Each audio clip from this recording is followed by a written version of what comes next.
Hello friends, आज जो chapter हम स्टार्ट करने जा रहे हैं उस चैप्टर का नाम है ट्रायल बैलेंस। पहले हम लोग थोड़ा थ्योरी पढ़ के समझेंगे कि ट्रायल बैलेंस क्या है और अकाउंट्स में ट्रायल बैलेंस का इंपॉर्टेंस क्या है। और उसके बाद हम लोग देखेंगे कि ट्रायल बैलेंस करने के लिए, सम्स को सॉल्व करने के लिए हमें क्या क्या इंफॉर्मेशन की जरूरत पड़ती है। चलिए let's continue.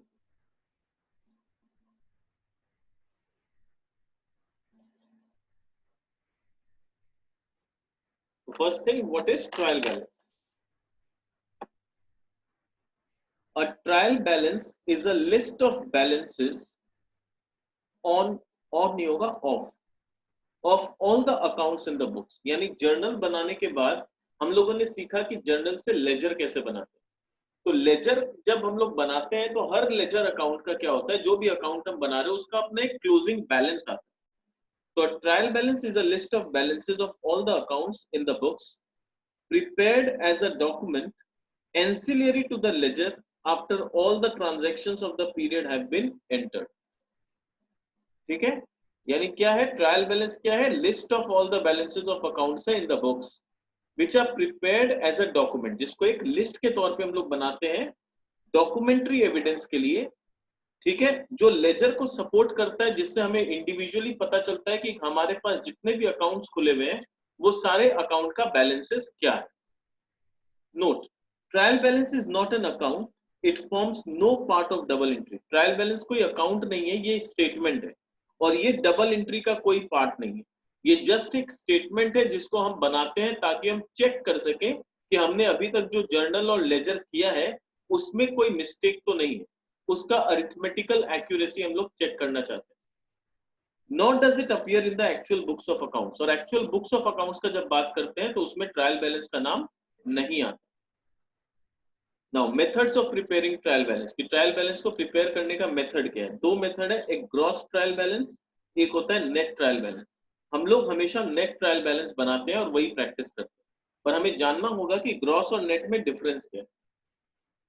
In this, all the ledger accounts are extracted in the trial balance with their two totals, the debit and the credit, in two respective columns। यानी हम लोग जब लेजर बनाते हैं तो लेजर कैसा बनता है, एक बार पहले लेजर समझ लेते हैं कि लेजर हम लोग बनाते हैं जब भी, तो मान लो ये हम लोग का डेटर अकाउंट है। ठीक है, लेजर कोई भी मिस्टर ए बी सी कोई भी हो सकता है। तो यहाँ पर एक टू बैलेंस बॉट फॉरवर्ड होगा, फिर यहाँ पर कुछ ट्रांजैक्शंस होंगे, टू सेल्स। ठीक है, मान लो कि यहाँ पर ओपनिंग बैलेंस 4000 था, सेल किया हमने 60,000 रुपया का, और उसके बाद यहाँ पर हमें उनसे पैसा मिला 50,000 रुपया। तो फिर हम लोग कैसे करते हैं, बाई बैलेंस सीडी हम लोग लिखते हैं 64 माइनस 50 14,000। इस तरह से हम लोग बैलेंसिंग करते हैं। This is how we do ledger. But अगर मैं इंडिविजुअली टोटल करूं तो डेबिट साइड का टोटल आएगा 64,000। अगर इसको बैलेंस किए बिना, अगर मान लो हम बैलेंस नहीं करते हैं, तो क्रेडिट साइड का टोटल आएगा 50,000। तो ग्रॉस ट्रायल बैलेंस में क्या होता है, ग्रॉस ट्रायल बैलेंस में हम इसी तरह से वैल्यू पुट करते हैं। डेटर, उसका डेबिट साइड का टोटल 64,000, ये डेबिट साइड हो गया, ये क्रेडिट साइड, और क्रेडिट साइड का टोटल हो गया 50,000। ये हो गया ग्रॉस ट्रायल बैलेंस। तो ग्रॉस ट्रायल बैलेंस बनाने का ये तरीका है। पर नेट ट्रायल बैलेंस में हम लोग क्या करते हैं, जब हम लोग नेट ट्रायल बैलेंस बनाते हैं तो हम लोग फिर इसको इस तरह से नहीं करते। हम लोग लेजर को बकायदा पूरा बैलेंस करके यहाँ 14,000 दिखाते हैं सीडी, ये पूरा 64,000 हो जाता है मेरा लेजर। अब ये जो बैलेंस बचा 14,000, यानी डेबिट साइड में जो 14,000 बेसी है, यहाँ पर डेबिट साइड में 64,000 है और क्रेडिट साइड में एक्चुअली 50,000 था, तो बैलेंस करने के लिए 14,000 मेरे को देना पड़ा। तो ये 14,000 क्लोजिंग में मेरे को दिख रहा है बाई बैलेंस सीडी, पर जब इसको नेक्स्ट मंथ हम लोग उतारेंगे तो नेक्स्ट मंथ ये डेबिट साइड में उतरेगा, टू बैलेंस बीडी बोल के ये 14,000 उतरेगा। यानी इसका ये क्या है, डेबिट बैलेंस है। यहाँ पर 64 था, यहाँ पर 50 था, तो डेबिट साइड 14,000 रुपया बेसी था, यानी इसका डेबिट बैलेंस 14,000। तो जब हम लोग नेट ट्रायल बैलेंस बनाते हैं तो नेट ट्रायल बैलेंस में हम लोग डेटर को डेबिट कर देंगे 14,000। तो ग्रॉस में हम लोग डेबिट साइड का टोटल और क्रेडिट साइड का टोटल, दोनों साइड का टोटल लिखते हैं। और यहाँ पर क्या है, उन दोनों टोटल को माइनस करके जो नेट डेबिट में 14,000 बचा वो लिखते हैं। ठीक है, हम लोग ये वाला मेथड एग्जाम्स में प्रैक्टिस करते हैं, ग्रॉस ट्रायल बैलेंस हम लोग प्रिपेयर नहीं करते हैं जनरली, बट ऐसा नहीं है कि ये सिलेबस में नहीं है और एग्जाम में नहीं आ सकता। बी मेंटली प्रिपेयर्ड कि एग्जाम में ग्रॉस ट्रायल बैलेंस बनाने भी दे सकता है, तो वहां पर हम लोग को डेबिट बैलेंस और क्रेडिट बैलेंस दोनों दिया रहेगा। डेबिट साइड का डेबिट में लिखेंगे और क्रेडिट बैलेंस को क्रेडिट साइड में लिखेंगे। तो बी मेंटली प्रिपेयर्ड, हम लोग ग्रॉस ट्रायल बैलेंस भी बनाना आ सकता है, नेट ट्रायल बैलेंस भी। 99% ऑफ द केसेस में नेट ट्रायल बैलेंस आता है, बट अगर ग्रॉस आ जाए तो डोंट गेट कंफ्यूज्ड, मैंने बता दिया है उसको कैसे बनाना होता है। यहाँ देखो, जैसे ग्रॉस ट्रायल बैलेंस में अगर सन्ड्री डेटर का डेबिट साइड में दिया हुआ है 1,000 रुपया और क्रेडिट साइड में दिया हुआ है 200 रुपया, तो नेट में हम लोग क्या करेंगे, 1,000 माइनस 200 करके सन्ड्री डेटर्स को नेट डेबिट में 800 रुपया लिखेंगे। कैपिटल का डेबिट अगर 200 और क्रेडिट 1,000 है, तो नेट में हम लोग क्या करेंगे, कैपिटल का क्रेडिट में 800 रुपया लिखेंगे। ठीक है, तो नेट ट्रायल बैलेंस क्या होता है, in this the ledger accounts are firstly balance, तो इसमें लेजर अकाउंट को पहले हम लोग बैलेंस करते हैं, जैसे अभी हमने दिखाया 14,000 का बैलेंस निकला था। And then the trial balance is prepared by extracting merely the balances of ledger account. Clear? अब आता है ट्रायल बैलेंस बनाते समय किन बातों का ध्यान रखना। Points to remember while preparing trial balance. Number 1, a trial balance relates to a particular date. यानी ट्रायल बैलेंस किसी पीरियड का नहीं बनता, ये एक पर्टिकुलर डेट पे बनता है, and not a period of time. Hence, we write the heading as trial balance as on. जब भी हेडिंग देंगे तो हम लोग क्या लिखेंगे, ट्रायल बैलेंस एज ऑन, चाहे वो 31 दिसंबर हो या वो 31 मार्च हो, कुछ भी डेट हो सकता है। नंबर 2, रूल, असेट्स और expenses are written on the debit side.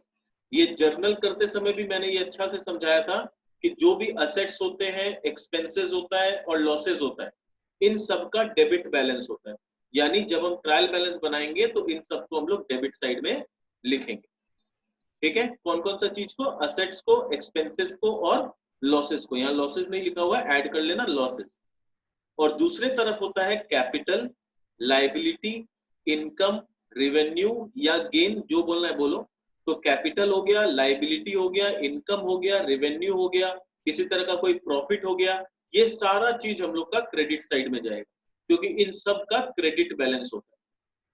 ठीक है, फिर note, all reserves and provisions will have credit balance. तो जितने भी रिजर्व्स और प्रोविजंस है सबका क्रेडिट बैलेंस होता है, except reserve for discount on creditor. तो इसको एकदम दिमाग में बैठा लो, खाली एक ही रिजर्व होता है या फिर प्रोविजन होता है जिसका डेबिट बैलेंस होता है, वो है रिजर्व या फिर बोल लो provision for discount on creditor.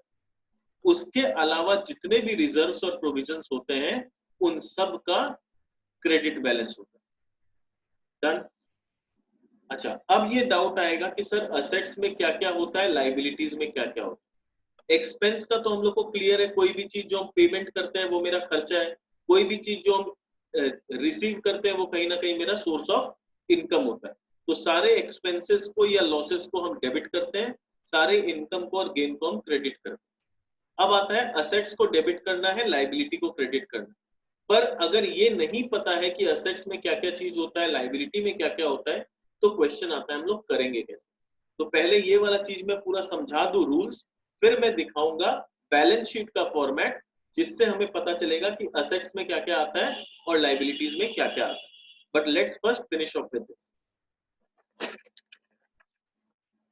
Point number 3 देखो, closing stock does not usually appear in trial balance because in most cases it is brought into account while preparing the trading account।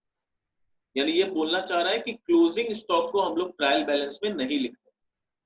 ठीक है, following cases पर कुछ exceptional cases है जहां पर closing stock को trial balance में लिख सकते हैं। In following cases however closing stock will come in trial balance.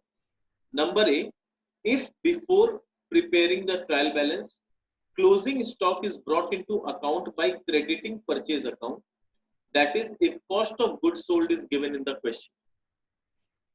यानी अब देखो एक इक्वेशन है, इसको ध्यान से समझना, मैं बताता हूं इसको कैसे करना है। जो इक्वेशन दिया हुआ है वो दिया हुआ है हम लोग को opening stock plus purchase is equal to closing stock plus cost of goods sold. इसका मतलब क्या है? अपने को जो क्वेश्चन होता है ना वो जनरली ऐसे लिस्ट बना के दे देगा। मान लो दे दिया परचेज 5000 रुपीज, ओपनिंग स्टॉक दे दिया 2000 रुपीज, क्लोजिंग स्टॉक दे दिया 3000 रुपीज। और नेक्स्ट कॉलम में मान लो नेक्स्ट क्वेश्चन है, ये पहला क्वेश्चन है, नेक्स्ट क्वेश्चन में दे दिया cost of goods sold 5000 rupees, opening stock 2000 rupees, ठीक है, क्लोजिंग स्टॉक 3000।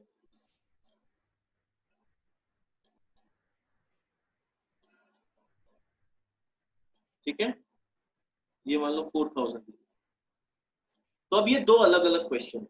अब आता है कि जब मुझे ट्रायल बैलेंस बनाना होगा तो मैं क्या करूं। तो इसको ध्यान से समझना, ये बहुत इंटरेस्टिंग है और स्टूडेंट इसमें जनरली मिस आउट कर जाते हैं। ठीक है, तो ट्रायल बैलेंस अब मेरे को अगर फर्स्ट केस का बनाना है, मान लो ये ट्रायल बैलेंस बना, तो पहला चीज मेरा क्या है, परचेज। परचेज में डेबिट साइड में लिख दूंगा 5000 रुपये। परचेज के साथ उसका जो पार्टनर है, इस इक्वेशन में बात करूं तो परचेज का पार्टनर कौन है, ओपनिंग स्टॉक। तो मैं ओपनिंग स्टॉक लिख दूंगा 2000। क्लोजिंग स्टॉक क्या करूंगा, ये क्वेश्चन में भले ही लिस्ट में दिया हुआ है पर मैं इसको खारिज कर दूं, क्योंकि अगर कैप्टन परचेज है तो वो अपना चहीता प्लेयर को टीम में लेगा और उसका फेवरेट प्लेयर कौन है, ओपनिंग स्टॉक।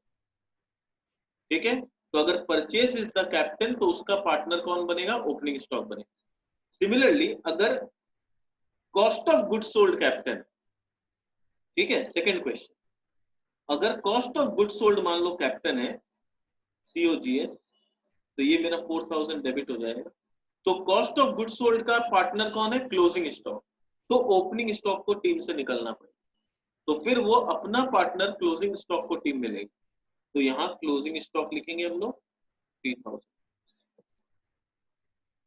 समझ में आया? बट अल्टीमेटली इंपैक्ट देखो, यहाँ भी 7000 का इंपैक्ट हो रहा है, यहाँ भी 7000 का इंपैक्ट। इंपॉर्टेंट ये है कि ultimately purchase plus opening stock is always equal to cost of goods sold plus closing stock. बस यही डिफरेंस है कि अगर परचेज दिया रहेगा क्वेश्चन में और फिर ओपनिंग और क्लोजिंग देगा तो हम क्लोजिंग को कैंसिल आउट कर देंगे, हम ओपनिंग स्टॉक को अपने ट्रायल बैलेंस में जगह देंगे। और वही अगर cost of goods sold question में दिया हुआ है फिर ओपनिंग और क्लोजिंग दिया है तो हम ओपनिंग स्टॉक को कैंसिल आउट कर देंगे, हम लोग ट्रायल बैलेंस में क्लोजिंग स्टॉक लिखेंगे और फिर ओपनिंग स्टॉक नहीं लिखेंगे। ठीक है, और ये वाला क्वेश्चन जब एग्जाम में आ जाता है तो स्टूडेंट कंफ्यूज हो जाते हैं, क्योंकि वो लोग इस कंसेप्ट को इतना क्लियरली समझ के नहीं जाते, वो लोग ऊपर ऊपर से थोड़ा सा पढ़ लेते हैं, तो वहां फिर कंफ्यूजन हो जाता है। तो ये एकदम क्लियर होना चाहिए कि परचेज और ओपनिंग स्टॉक का टीम है, क्लोजिंग स्टॉक और कॉस्ट ऑफ गुड्स सोल्ड का टीम। ठीक है, समझ में आया कैसे करना है?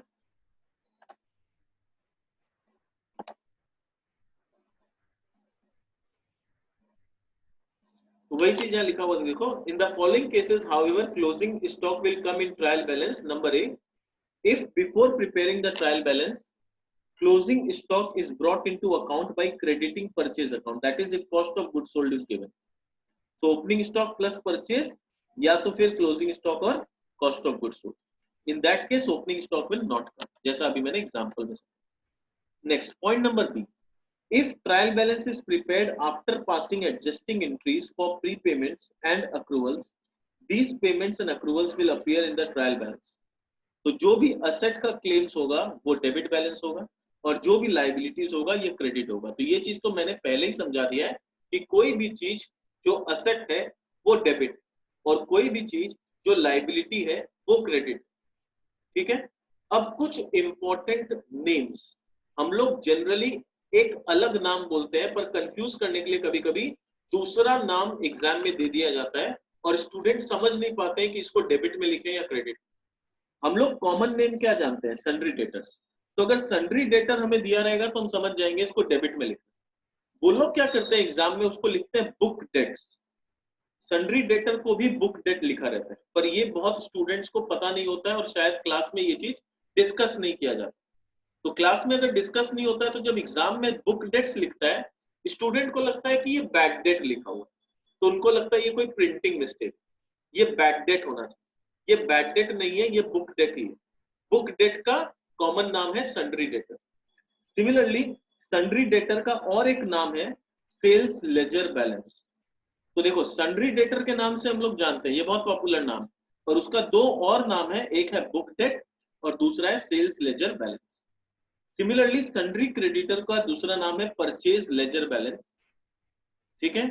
अच्छा, बैंक ओवरड्राफ्ट क्या होता है? बैंक ओवरड्राफ्ट का मतलब होता है कि मैंने बैंक से एक तरह का कर्जा ले रखा है, तो कोई भी तरह का जो हम कर्जा ले रखे हैं उसको लाइबिलिटी बोलते हैं। तो any kind of liability will come on the credit side, तो bank overdraft will come on the credit side. ठीक है। तो रूल क्या हो गया? तो finally what is the rule, एक बार दोबारा रिवाइज कर लेते हैं। जो भी असेट होगा, एक्सपेंसेस होगा, लॉसेज होगा, ये सब क्या होगा? डेबिट। और जो भी कैपिटल है, लाइबिलिटी है, रिवेन्यू है, रिवेन्यू यानी सेल्स जैसे, ठीक है, इनकम है, गेन है, प्रॉफिट है, ये जो भी अलग अलग एक ही चीज का अलग अलग नाम से पुकारते हैं हम लोग, इनकम हुआ, गेन हुआ, प्रॉफिट हुआ, सब एक ही चीज है। तो कैपिटल हुआ, लाइबिलिटी हुआ, रेवेन्यू, इनकम, गेन, प्रॉफिट, ये सब का सब जो भी है, इन सब का क्रेडिट बैलेंस होगा। इज इट क्लियर कि डेबिट बैलेंस किसका होगा, क्रेडिट बैलेंस किसका होगा? तो ये समझने में तो अपने को दिक्कत नहीं आएगा कि कौन सा खर्चा है या नुकसान है और कौन सा अपना रेवेन्यू, इनकम, गेन या प्रॉफिट। अपने को थोड़ा कंफ्यूजन होगा कि सर असेट में क्या क्या लेना है, लाइबिलिटी में क्या क्या लेना। तो इसके लिए मैं बैलेंस शीट का फॉर्मेट दिखा रहा हूं, इसको प्लीज नोट डाउन कर लो। ठीक है, ये बहुत इंपॉर्टेंट है, क्योंकि अगर बैलेंस शीट का फॉर्मेट नहीं पता होगा ना, तो इट इज वेरी डिफिकल्ट, तब हम लोग असेट लाइबिलिटी को पहचान ही नहीं पाएंगे।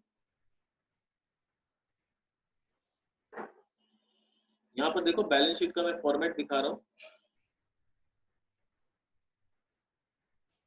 इन the books of so and so balance sheet as at, ऐसे करके लिखते हैं हम लोग।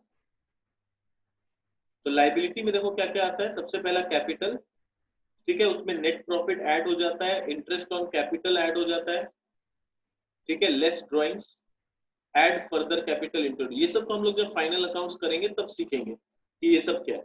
फिलहाल के लिए हम लोग को समझना है कि अगर कैपिटल है या नेट प्रॉफिट है तो दोनों लाइबिलिटी। इंटरेस्ट ऑन कैपिटल है तो वो क्या है, ओनर के लिए इनकम है, पर बिजनेस के लिए खर्चा है। तो बिजनेस के लिए क्योंकि ये खर्चा है तो ये हम लोग के लिए एक्सपेंस आ जाएगा। ड्रॉइंग्स क्या हो जाएगा, डेबिट हो जाएगा। ठीक है, कैपिटल क्रेडिट होता है, और कैपिटल से रिलेटेड जो भी चीज लेस करना होता है वो लोग डेबिट होते हैं। तो capital is credit and drawings is debit. ठीक है, तो ये नेट प्रॉफिट क्रेडिट हो जाएगा। इंटरेस्ट ऑन कैपिटल जो है वो यहाँ पर ओनर का अकाउंट है इसीलिए क्रेडिट किया हुआ है, पर बिजनेस के पर्पज से ये क्या हो जाता है, बिजनेस के पर्पज से ये खर्चा हो जाता है। फिर रिजर्व्स एंड सरप्लस बोल के हेडिंग आता है बैलेंस शीट में, उसमें हम लोग लिखते हैं जनरल रिजर्व, अदर रिजर्व, तो जो भी रिजर्व है ये सब लाइबिलिटी साइड में है, यानी ये लोग का क्रेडिट बैलेंस है। फिर लोन्स, सिक्योर्ड लोन का मतलब होता है कि हम लोग बैंक को कोई चीज गिरवी रख के लोन लिए, तो लोन होता है, चाहे गिरवी रख के लो या बिना गिरवी रख के लो। सिक्योर्ड लोन हो, loan from banks and loan from securities, loan against security कुछ भी, या फिर अनसिक्योर्ड लोन हो, किसी दोस्त से ले लिया, फ्रेंड से ले लिया, रिलेटिव से ले लिया, ये सारे अनसिक्योर्ड लोन्स होते हैं। ठीक है, जिसके अगेंस्ट में हमने कुछ गिरवी में नहीं रखा। एनी केस जो लोन है वो मेरा लाइबिलिटी है, उन लोगों का क्रेडिट बैलेंस होगा।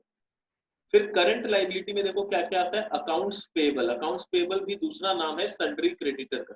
तो अभी मैंने सन्ड्री क्रेडिटर का एक नाम बताया था क्या, परचेज लेजर बैलेंस। एक और नाम नोट कर लो, अकाउंट्स पेबल। तो सन्ड्री क्रेडिटर को हम अकाउंट्स पेबल भी बोल सकते हैं, परचेज लेजर बैलेंस के नाम से भी बोल सकते हैं। फिर कुछ आउटस्टैंडिंग एक्सपेंसेस, यानी जो पैसा मेरे को देना है, ये मेरा लाइबिलिटी है, मेरे को ये चुकाना है, तो जो भी आउटस्टैंडिंग एक्सपेंसेस है ये सारे लाइबिलिटी।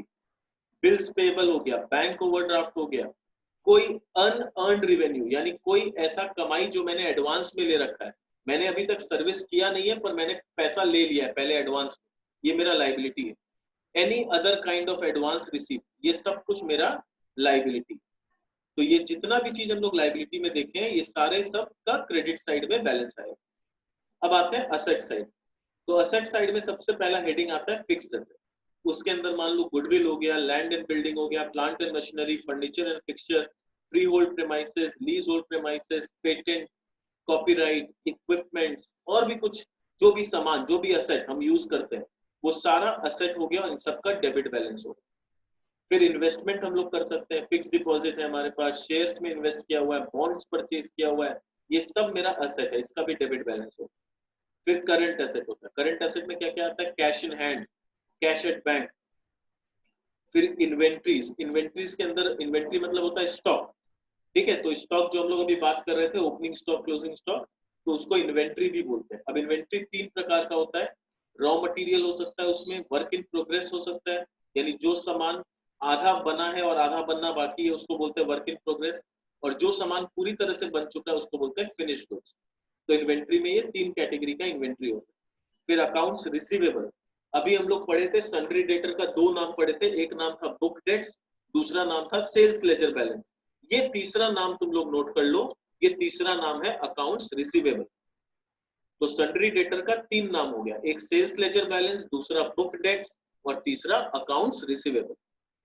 फिर मेरा असेट होता है प्रीपेड एक्सपेंस, अगर कोई खर्चा है मैंने एडवांस में पे कर रखा है, तो अगर कुछ एडवांस पे कर रखा है तो ये मेरा असेट है।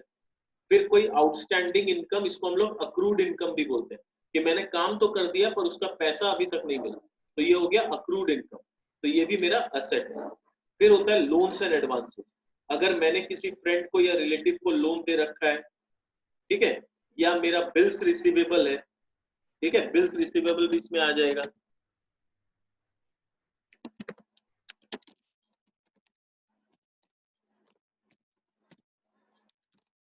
ठीक है, बिल्स रिसीवेबल भी लोन्स एंड एडवांसेस में आ जाता है, तो ये भी मेरा असेट है। लाइबिलिटी साइड में बिल्स पेबल लिखे थे, हाँ बिल्स पेबल लिखे थे, ठीक है, तो बिल्स रिसीवेबल मेरा असेट हो जाता है, वो लोन्स एंड एडवांसेस के अंदर का। तो समझ में आ गया कि असेट साइड में क्या क्या आइटम आता है, लाइबिलिटी साइड में क्या क्या आइटम। तो इसको तुम लोग अच्छा से नोट डाउन कर लो, ठीक है, पॉज कर लो वीडियो को, आराम से नोट डाउन कर लो पूरा, और ये हम लोग को दिमाग में एकदम क्लियर होना चाहिए, और बिल्कुल बैलेंस शीट का फॉर्मेट ऐसे याद होना चाहिए। ट्रायल बैलेंस में बैलेंस शीट का फॉर्मेट ऐसे याद होना जरूरी नहीं है, बट ऑफ कोर्स हम लोग आज नहीं तो कल फाइनल अकाउंट्स पढ़ेंगे, तो वहां पर हमें बैलेंस शीट बनाना होगा। तो जब हम बैलेंस शीट पढ़ ही रहे हैं तो आज ही इसको प्रिपेयर कर लेते हैं कि असेट्स बैलेंस शीट का फॉर्मेट क्या होता है, किस हेडिंग के अंदर में क्या क्या चीज है। तो क्या है, फाइनल अकाउंट्स पढ़ते समय हम लोग कहीं ना कहीं पहले से प्रिपेयर्ड रहेंगे, ठीक है। तो मैं इसीलिए हमेशा सजेस्ट करता हूँ कि हम लोग को बैलेंस शीट का फॉर्मेट पहले से पता होना चाहिए, ताकि जब हम लोग जर्नल पढ़े या लेजर पढ़े या ट्रायल बैलेंस पढ़े, तो पहले से मेरे दिमाग में ये आइडिया हो कि असेट्स कौन कौन सा चीज होता है, लाइबिलिटी कौन कौन सा चीज होता है, तो कंफ्यूजन नहीं। तो इसीलिए ट्रायल बैलेंस स्टार्ट करने से पहले ही आई विल सजेस्ट कि बैलेंस शीट का पूरा फॉर्मेट अच्छा से याद कर, ठीक है। इस वीडियो को पूरा पॉज कर लो अच्छा से, ठीक है।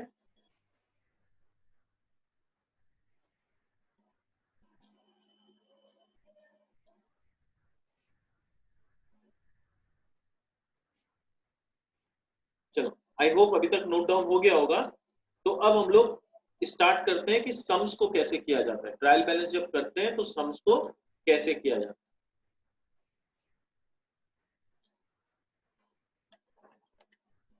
तो देखो, सम्स ट्रायल बैलेंस का बहुत इजी है, सम्स में किसी तरह का कोई माथा पच्ची नहीं है। हम लोग को खाली ये पता होना चाहिए कौन सा डेबिट साइड में लिखना है, कौन सा क्रेडिट साइड, तो उस रेस्पेक्ट में इससे ज्यादा इजी कोई चैप्टर नहीं, ठीक है। तो ये वाला क्वेश्चन देखो क्या है, the following balances were extracted from the books of mister P Khandelwal on 31st March 2007. You are required to prepare a trial balance.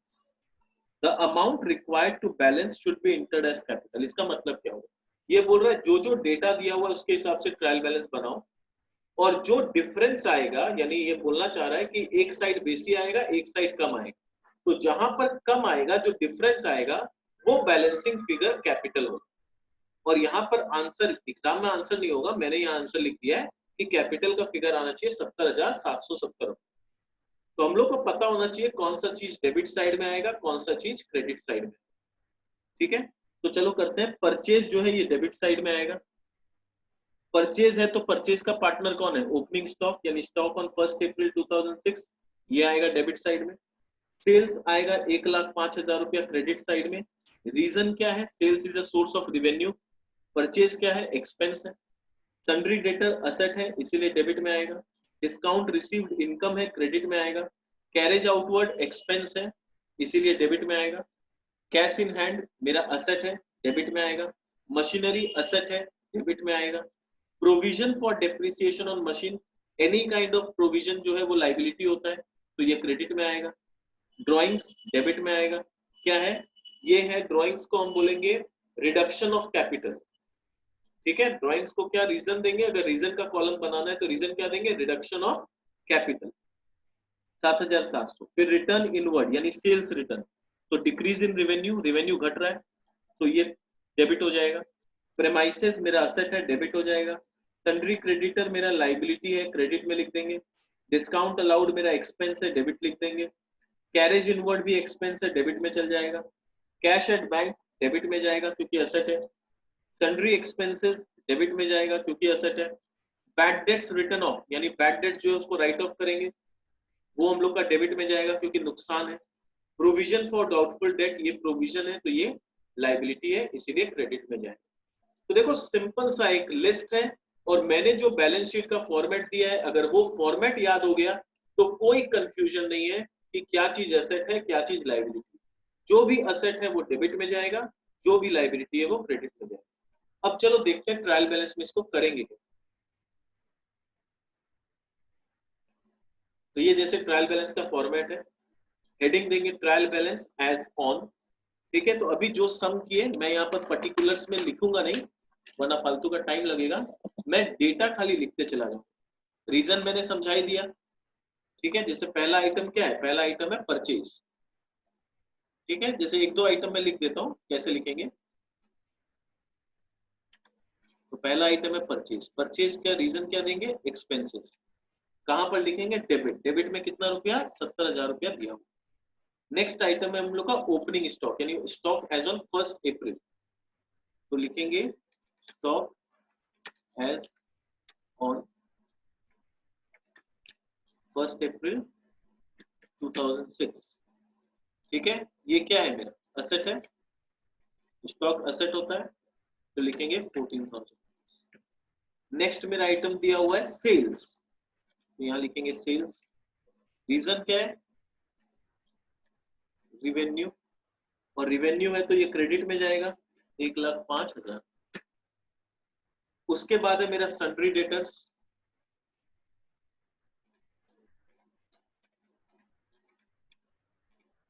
Sundry debtors मेरा क्या होता है, असेट होता है, तो असेट है तो डेबिट में जाएगा, डेबिट में जाएगा कितना, 23,800। ठीक है, समझ में है कैसे लिखते हैं सारा आइटम को। आइटम लिखेंगे, अगर रीजन का कॉलम बनाने बोलेगा तो रीजन लिखेंगे, और फिर अमाउंट डेबिट में जाएगा तो डेबिट, क्रेडिट में जाएगा तो क्रेडिट। अब मैं सारा आइटम नहीं लिख रहा हूं, मैं डायरेक्ट वैल्यू पोस्ट कर रहा हूं, मैं रीड करते जाऊंगा। नेक्स्ट आइटम है डिस्काउंट रिसीव, तो डिस्काउंट रिसीव मेरा इनकम है, इसलिए मैं क्रेडिट में लिख रहा हूँ। उसके बाद है कैरेज आउटवर्ड, कैरेज आउटवर्ड मेरा एक्सपेंस है, इसीलिए मैं डेबिट में लिख रहा हूँ। उसके बाद है cash in hand, cash in hand मेरा असेट है, इसीलिए मैं डेबिट में लिख रहा हूँ। फिर है मशीनरी, मशीनरी भी मेरा असेट है, तो असेट है तो मैं डेबिट में लिख रहा हूँ। उसके बाद है provision for depreciation on machinery, any kind of provision is a liability. ठीक है, तो प्रोविजन लाइबिलिटी है तो मैं क्रेडिट साइड में लिख रहा हूँ। उसके बाद है ड्राइंग्स, ड्राइंग्स क्या है, रिडक्शन ऑफ कैपिटल। यहाँ क्या लिखेंगे, मैं ड्राइंग्स का लिख के बता देता हूँ। ड्राइंग्स है, लिखेंगे रिडक्शन ऑफ कैपिटल। ठीक है, तो ये डेबिट में आएगा। ड्राइंग्स कितना रुपया है, 7,700।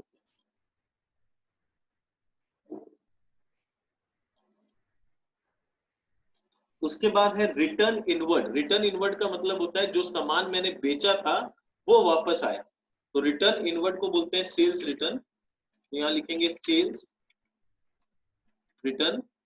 रीजन क्या हो जाएगा, decrease in revenue, decrease in revenue, क्योंकि सेल्स जो था वो रेवेन्यू था। देखो सेल्स था रेवेन्यू, तो सेल्स अगर रिटर्न आ गया तो उसको लिखेंगे डिक्रीज इन रेवेन्यू। तो सेल्स एक तरह से इनकम था तो क्रेडिट साइड में लिखे थे, अब इनकम घट रहा है तो उसको डेबिट साइड में लिखेंगे। तो सेल्स रिटर्न हम लोग लिख देंगे डेबिट साइड में 3,500 रुपया। ठीक है। उसके बाद प्रेमाइसेस, प्रेमाइसेस मेरा असेट है तो वो 28,000 रुपया डेबिट में आ जाएगा। उसके बाद सन्ड्री क्रेडिटर, ये मेरा लाइबिलिटी है तो 16,100 रुपया क्रेडिट में आ जाएगा। उसके बाद discount allowed, discount allowed is my expense, debit कर देंगे। कैरेज इनवर्ड 1400 रुपया डेबिट कर देंगे क्योंकि कैरेज इनवर्ड मेरा खर्चा है। Any expense is debited. Cash at bank दिया हुआ है डेबिट बैलेंस, यानी कैश एट बैंक मेरा असेट है तो डेबिट में लिख देंगे। सन्ड्री एक्सपेंसेस 2100 रुपया, तो any kind of expense is debited. उसके बाद दिया हुआ bad debts return of, bad debts return of यानी ये मेरा नुकसान हो गया। बैड डेट का मतलब होता है किसी कस्टमर को मैंने सामान उधारी में बेचा था और वो पैसा नहीं आया, वो डूब गया, तो इसका एंट्री जर्नल एंट्री होता है bad debt account debit to sundry debtors. ठीक है, बैड डेट का जर्नल एंट्री क्या होता है, bad debt account debit to sundry debtors. तो देखो नाम से ही आ रहा है बैड डेट अकाउंट डेबिट, यानी ये मेरा नुकसान है, ये डेबिट साइड में जाएगा, तो बैड डेट 2450 रुपया डेबिट। उसके बाद provision for doubtful debt, any kind of provision is a liability, तो यहां मैं क्रेडिट साइड में लिखूं। अब देखो मेरा डेबिट और क्रेडिट का एक टोटल आया है, ठीक है, 2,01,950 और 131,800।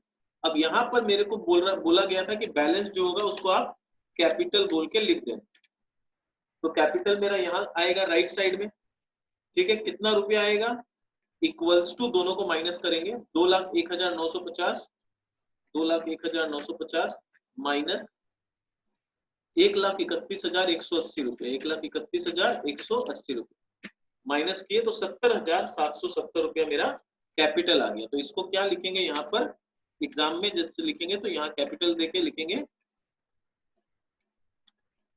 बैलेंसिंग फिगर, ऐसे लिखना पड़ेगा बैलेंसिंग फिगर, नहीं तो कंफ्यूजन होगा कि क्वेश्चन में तो नहीं था कहां से आया, तो इसलिए ब्रैकेट में लिख के बता देंगे कि ये बैलेंसिंग फिगर है। अब देखो दोनों का टोटल मैच करके, ठीक है, आया समझ में। तो इस तरह से हम लोग ट्रायल बैलेंस को बनाते हैं। मैंने सारा आइटम यहाँ लिखा नहीं टू सेव द टाइम, पर मेन कैसे लिखा जाता है, रीजन का कॉलम में क्या लिखते हैं और डेबिट क्रेडिट साइड में क्या लिखते हैं, ये मैंने समझा दिया। तो इसी तरह से ट्रायल बैलेंस को बनाया जाता है। ठीक है, समझ में आया। और देखते हैं कैसा कैसा क्वेश्चन आ सकता है हम लोग का।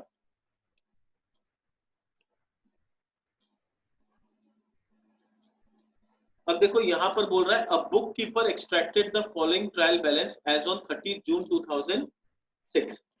तो बोले 30 जून 2006 को ये ट्रायल बैलेंस मिला और ट्रायल बैलेंस टैली भी है। तो क्वेश्चन आता है कि सर जब ट्रायल बैलेंस बना हुआ है तो मेरे को क्यों दिया। हो सकता है यहाँ पर कोई आइटम उसने गलत जगह पे लिख दिया, कोई जो डेबिट में आना चाहिए उसने शायद क्रेडिट में लिख दिया, या कुछ क्रेडिट में आना चाहिए उसने डेबिट में लिख दिया। तो चलो देखते हैं कि उसने क्या राइट बनाया और क्या रॉन्ग बनाया। तो फर्नीचर डेबिट में आना चाहिए, डेबिट में लिखा, ठीक है। कैपिटल क्रेडिट में आना चाहिए, क्रेडिट में लिखा, राइट है। डेटर डेबिट में आना चाहिए, सही है। ओपनिंग स्टॉक डेबिट में आना चाहिए, वो भी राइट है। क्रेडिटर लाइबिलिटी है, क्रेडिट में आना चाहिए, राइट है। ट्रेड एक्सपेंस डेबिट में आना चाहिए, राइट है। सेल्स क्रेडिट में आना चाहिए, वो भी राइट है। वेजेस डेबिट में आना चाहिए, वो भी राइट है। Stock as on 30 June, closing stock तो आना ही नहीं चाहिए ट्रायल बैलेंस में, है ना, क्योंकि हम लोग को दिख रहा है कि यहाँ परचेज दिया हुआ है, तो जब परचेज दिया है तो ओपनिंग स्टॉक आएगा, क्लोजिंग स्टॉक तो आने का कोई बात ही नहीं है।